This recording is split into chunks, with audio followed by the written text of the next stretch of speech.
dengan soft power berjalan beriringan. Nah, bagaimana Indonesia ke depan? Kami melihat politik luar negeri kita ke depan perlu mengandalkan 5 pilar. Satu adalah pertahanan yang adaptif, yang kedua ekonomi berkeadilan yang maju, yang ketiga lingkungan yang lestari, yang keempat brand Indonesia, yang kelima diplomasi proaktif yang inklusif. Pertahanan adaptif ini artinya strategi pertahanan kita harus adaptif dengan tantangan global. Indonesia harus punya angkatan bersenjata, kapal, pesawat yang modern, yang siap untuk menjaga alur laut kepulauan Indonesia. Kemudian kita harus memiliki kapasitas untuk memantau ancaman lepas pantai. Kita harus punya sistem cyber untuk melindungi rakyat di ranah digital. Ini contoh-contohnya. Yang kedua, ekonomi berkeadilan. Negara yang kuat itu lahir dari ekonomi dan rakyat yang makmur, rakyat yang sejahtera. Karena itu kami melihat perlunya menjangkau dan membuat free trade agreements yang fair. Jadi mungkin namanya free and fair trade agreement yang harus kita bangun sama-sama.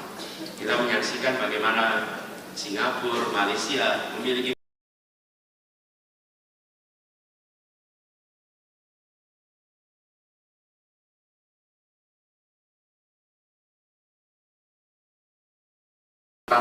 yang harus kita bangun sama-sama. Kita perlindungan atas data, perlindungan atas kekayaan intelektual. Yang ketiga, lingkungan yang lestari, lingkungan yang memungkinkan Indonesia memiliki daya tawar di dunia, punya daya tarik di dunia untuk nantinya interaksi dengan generasi-generasi masa datang khususnya. Dan ini adalah mencakup beberapa aspek. Satu, akselerasi transisi energi berkeadilan. Yang kedua, optimalisasi instrumen untuk nilai ekonomi dari karbon. Yang ketiga, proaktif dalam forum-forum global untuk terlibat dalam aksi global yang terkait lingkungan hidup. Kalau boleh saya bercerita, ketika kami bertugas di Jakarta, saya aktif di forum namanya C40. C40 adalah asosiasi kota-kota besar dunia, dan di situ mendorong perubahan kebijakan kota-kota untuk lebih ramah lingkungan dan menangani polusi. Dan alhamdulillah di dalam kepemimpinan C40 ini ketuanya adalah wali kota London, wakilnya adalah gubernur Tokyo, dan satunya lagi gubernur DKI Jakarta sebagai wakil dari kita tidak menjadi penonton, tapi kita ikut di dalam mewarnai kebijakan-kebijakan terkait dengan perkotaan dunia. Dan apa yang terjadi? Jakarta waktu itu menjadi salah satu contoh. Bahkan di tahun 2021, Jakarta mendapatkan nomor 1 sedunia Sustainable Transport Award karena transformasi bidang transportasi yang terjadi di Jakarta. Yang keempat adalah brand of Indonesia. Ini kunci dari diplomasi kita, salah satunya ini. Saya ingat Pak Dino ini sering berbicara tentang bagaimana kuliner itu menjadi salah satu kekuatan kita. Dan saya memiliki kekuatan itu. Kita membuat Indonesia menjadi salah satu tujuan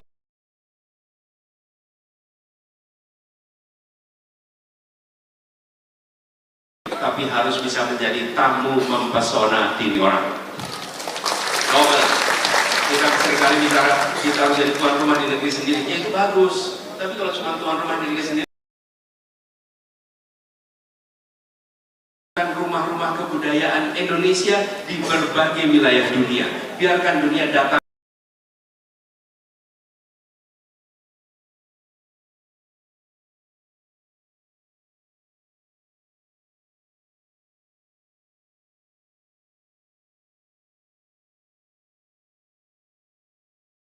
Mendapatkan Michelin Star.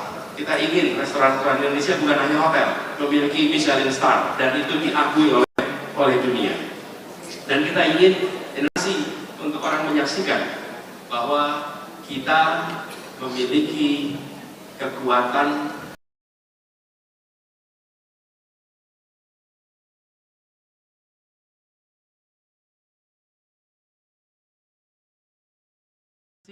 untuk orang menyaksikan bahwa kita memiliki kekuatan di dalam aspek film, aspek seni, dan Indonesia jadi tuan rumah.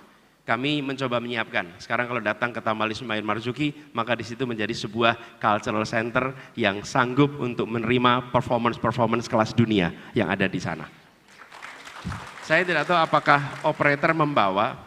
Coba kalau contoh, tolong dipasang foto best rated sub di Asia.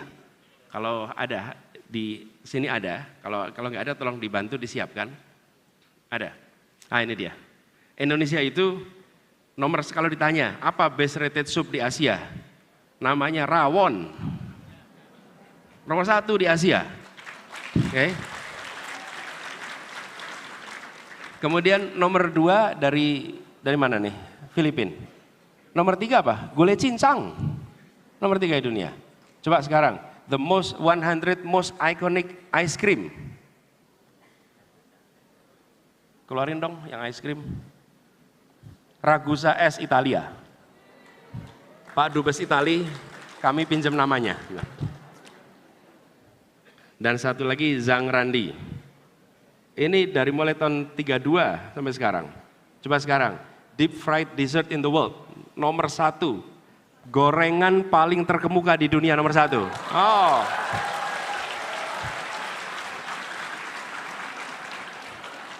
Bayangin coba, makanan kampung ini bukan? Kan makanan di mana-mana. Dan itu dikatakan sebagai nomor 1 sedunia. Kapan restoran Indonesia menjadi restoran-restoran nomor 1 di dunia? That's our purpose. That's our objective. Kami ingin agar kita ini berdiplomasi dengan soft power yang dahsyat.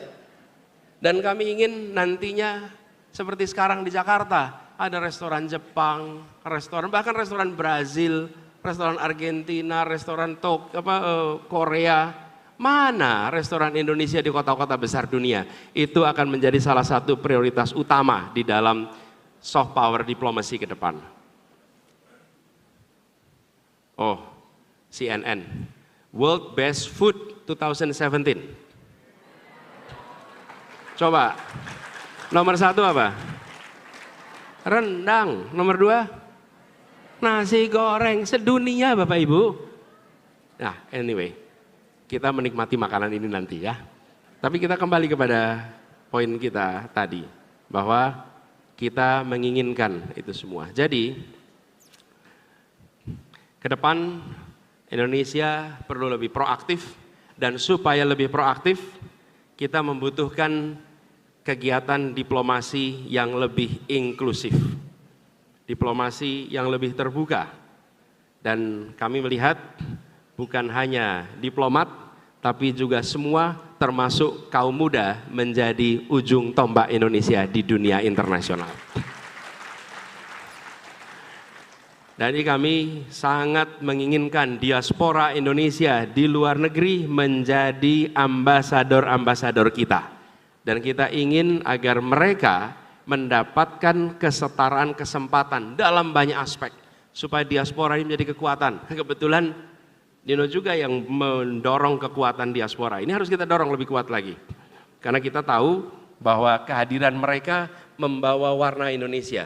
Hari ini datang institusi internasional, kita akan ketemu banyak sekali diaspora India, diaspora Jepang, diaspora Filipina, mana Indonesia?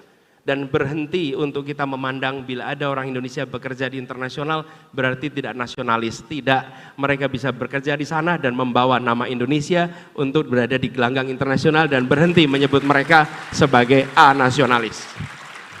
Mereka sama nasionalisnya dengan kita. Biarkan mereka di sana membawa gagasan dari kita. Nah, anak-anak muda juga begitu. Jadi kami berpandangan untuk kita melakukan ini seperti pandangan kami bahwa dalam pemilu ini seperti sepak bola, maka di dalam diplomasi kita perlu total football. Semua mengejar ini semua, seluruh unsur, dan negara harus tidak gampang cemburu dengan aktor-aktor non-negara. Negara itu justru memberikan fasilitas yang setara karena mereka memainkan peran yang tidak kalah penting.